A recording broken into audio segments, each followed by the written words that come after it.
वशिष्ठ साहब ऐसा कहते हैं, जिसने रोहतक में पत्रकारिता कर ली उसके बाद देश के किसी कोने में चला जाए वो कहीं भी कामयाब हो जाता, उसे कहीं परेशानी नहीं आती। ऐसा क्यों कहते हैं? सचिन जी, आप बहुत अच्छे से जानते हैं, जो रोहतक में जिसने पत्रकारिता की है वो दुनिया के किसी भी कोने में चले जाएंगे तो उनको कोई दिक्कत नहीं आएगी। यहाँ कारण जो है वो एक नहीं अनेकों है। हेल्थ का हब माना जाता है। हरियाणा का एकमात्र PGIMS पंडित भगवत दयाल शर्मा रोहतक में है। एजुकेशन का हब है। यहाँ 3 से 4 यूनिवर्सिटी है।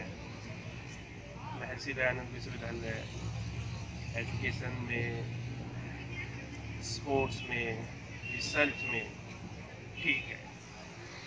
इसके साथ साथ आध्यात्मिक, यहाँ एक बाबा मस्तनाथ यूनिवर्सिटी है, बाबा मस्तनाथ मठ है।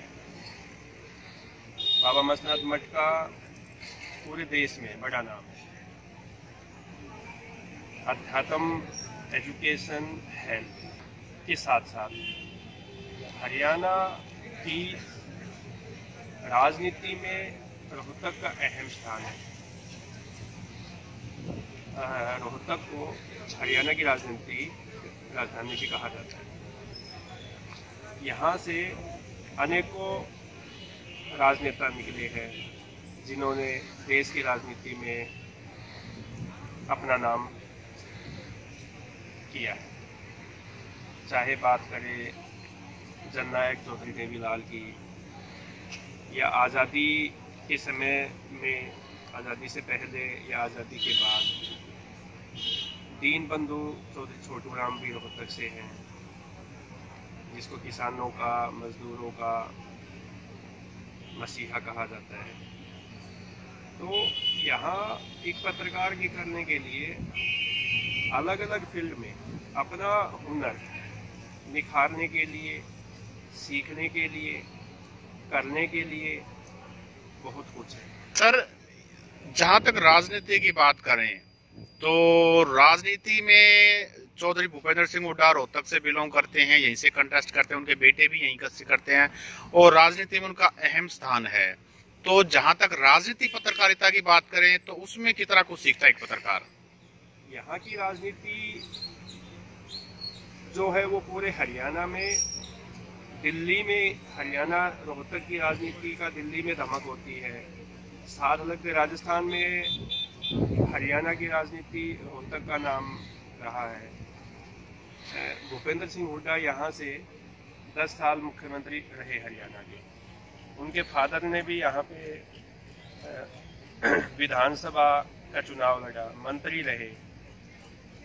देवीलाल जो देश के उप प्रधानमंत्री भी बने, वो रोहतक को अपनी राजनीति के साथ साथ अपनी कर्म भूमि भी मानते थे।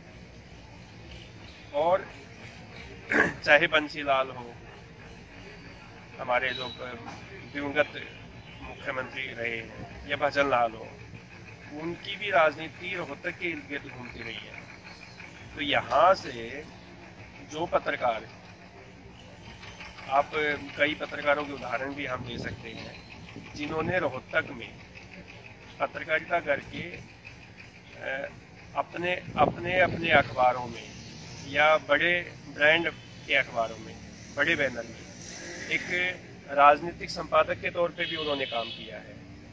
रोहतक से रिपोर्टिंग करके राजधानी दिल्ली में या हरियाणा की राजधानी चंडीगढ़ में भी रोहतक से पत्रकार निकल के वहाँ पहुँचे हैं और उनकी लेखनी खासकर राजनीति में काफ़ी अहम मानी जाती है।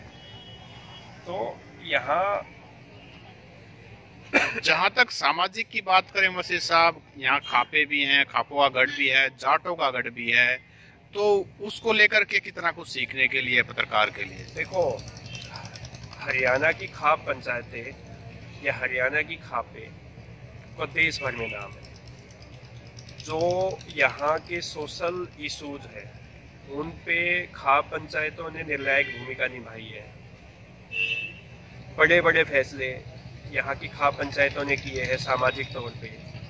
जैसे कई गांवों में आपस में भाईचारा खराब है, दशकों से रंजिशें चली आ रही थी, वो रंजिशें खापों ने मिल बैठ के उनको ख़त्म करवाया, आपसी भाईचारा कायम किया। लेकिन साथ में कुछ ऐसे डिसीजन भी खाप पंचायतों ने लिए कि जो आन बान शान के लिए, खासकर गांव में गोत्र को लेके जो यूथ है वो आपस में, जैसे कि एक ही गांव में शादी करना, एक ही गोत्र में शादी करना, तो उनके खिलाफ भी खाप पंचायतों ने सामाजिक दायरे में रह के कुछ ऐसे डिसीजन लिए जो यूथ को अच्छे नहीं लगे, जिसके कारण खापों की काफ़ी किरकिरी भी हुई है। खापों को तालिबान तक की संज्ञा दी गई है। सर, एक 2016 में भी बहुत बड़ी घटना हुई थी जिसमें वायलेंस भी हुआ था, तो बड़ी अनफॉर्चुनेट घटना थी, लेकिन ऐसी घटनाएं पत्रकारों को भी काफी कुछ सिखा देती हैं। तो ऐसे समय में जब कभी बड़ी घटना हो जाती है, जैसे 2016 में हुआ आरक्षण के दौरान, तो आपका क्या मानना है कि ऐसी बड़ी घटना करते पत्रकार क्या सीखता है? जाट आरक्षण में एजिटेशन जो हुआ जी, और 2016 फरवरी 2016 में, उसमें मैं खुद यहाँ रिपोर्टिंग करने में मैंने रिपोर्टिंग की है जाट आरक्षण की, जो हिंसा फैली। मतलब उसमें एक पत्रकार को अपनी ज़िंदगी, अपनी जान जोखिम में डाल के रिपोर्टिंग करनी पड़ी।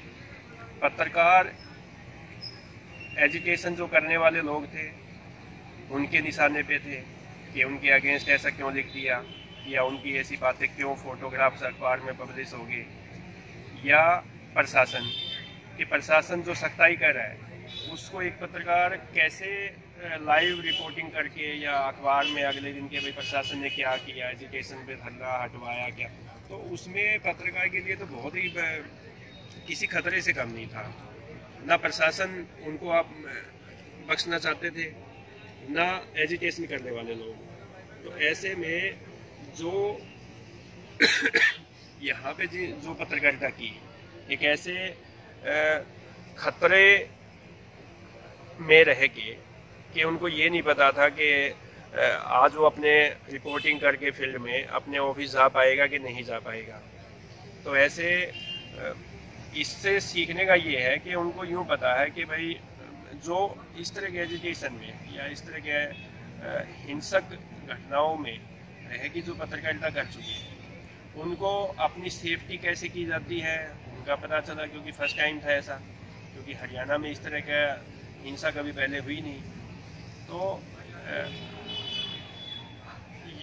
यहाँ पे मैंने देखा कि यहाँ के लोगों को कर्फ्यू का तक भी पता नहीं था कि कर्फ्यू होता क्या चीज़ है। कर्फ्यू में भी ऐसे ही लोग घरों से बाहर निकल के घूम रहे हैं, रोड पे गुजार रहे हैं, तो उनको पता ही नहीं था, क्योंकि ये फर्स्ट टाइम ऐसा था, उनको पता ही नहीं था कि क्या कर्फ्यू होता है, क्या उनके नियम है, क्या उनकी गाइडलाइन है। तो ऐसे में पत्रकार के लिए तो बहुत कुछ सीखने का मौका मिला यहाँ पे। साहब, आपने हरियाणा फर्स्ट से बात की, आपका बहुत बहुत शुक्रिया। थैंक यू सत सिंह जी।